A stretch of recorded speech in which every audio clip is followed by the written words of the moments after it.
Chapter 22. A God Thing. Several weeks later, when we met at the lighthouse at Lake Hefner, Malcolm's spirits seemed much better. He held his head high and he was whistling. "Morning, gentlemen. Gary, how's your business? Digging any good holes lately?" We were too stunned to speak. After months of Malcolm being so depressed, it was refreshing to see him so positive. Malcolm seemed like his old self. "Yeah, Malcolm, I moved a bunch of dirt last week," Gary responded. "Good. Guys, I just want you to know how much I appreciate all your help these last few months. I felt like I was going through a desert with no markers. But I've started going to church again. It had been a long time, and I had forgotten how beautiful and peaceful church could be. It's really giving me a new sense of hope. I know my life's in God's hands. I might still lose my business and everything financially, but I have a new commitment to God. It's all going to work out. I've started reading a book called The Purpose-Driven Life.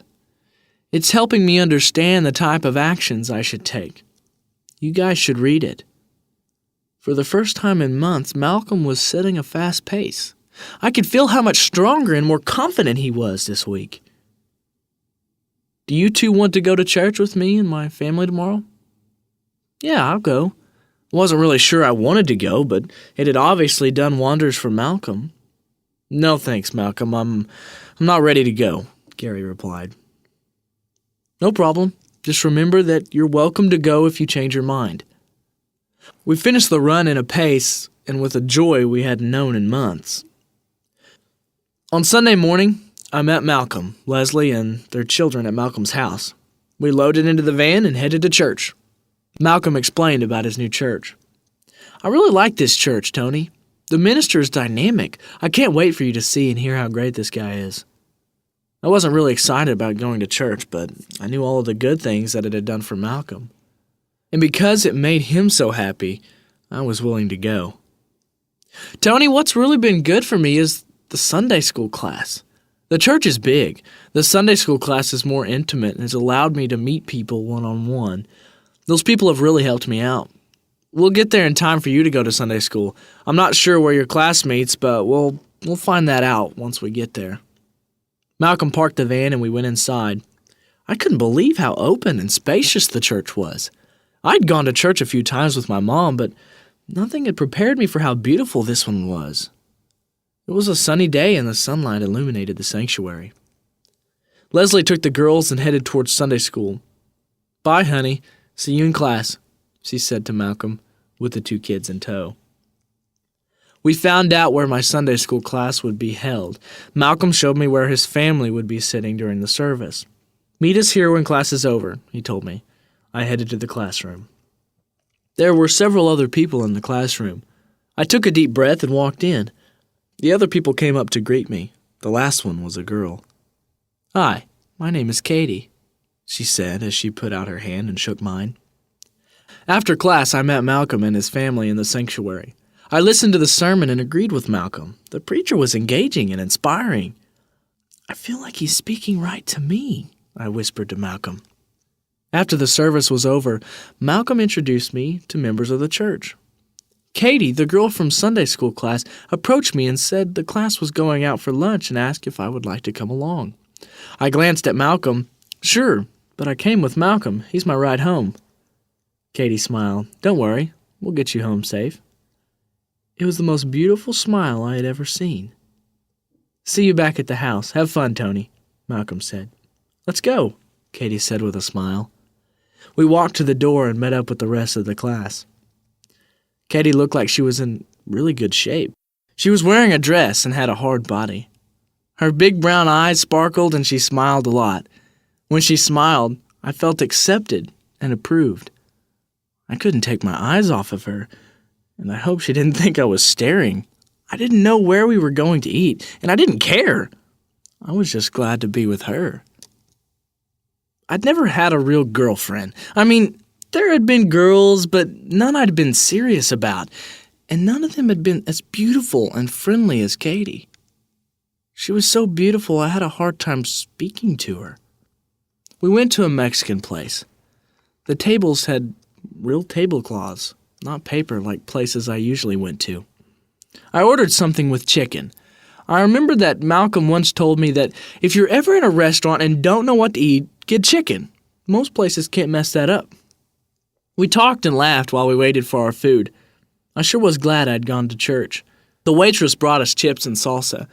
I was so hungry I could have eaten the whole basket by myself, but I didn't want to look like a pig in front of Katie. We all had a lot of fun talking and laughing while we snacked on the chips. Katie said the blessing when the food arrived.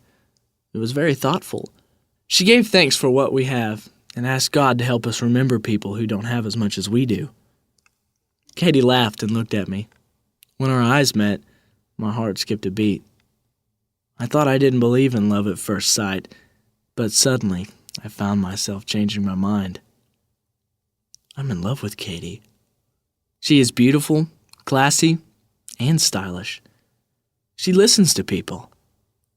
I love her looks, her voice, her laugh, and even the way she smells. Is this a God deal? Is this another miracle?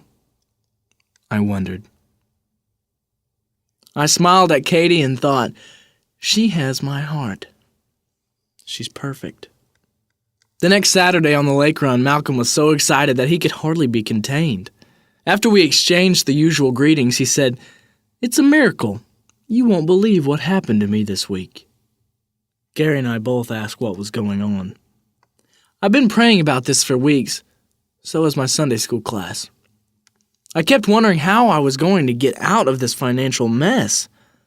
Then I realized I have one asset. My building. I decided to sell the building my company is in and move to a smaller place. It took me a long time to make the decision. I personally designed the building. I drew out the plans and made sure that it was as comfortable as possible for the employees.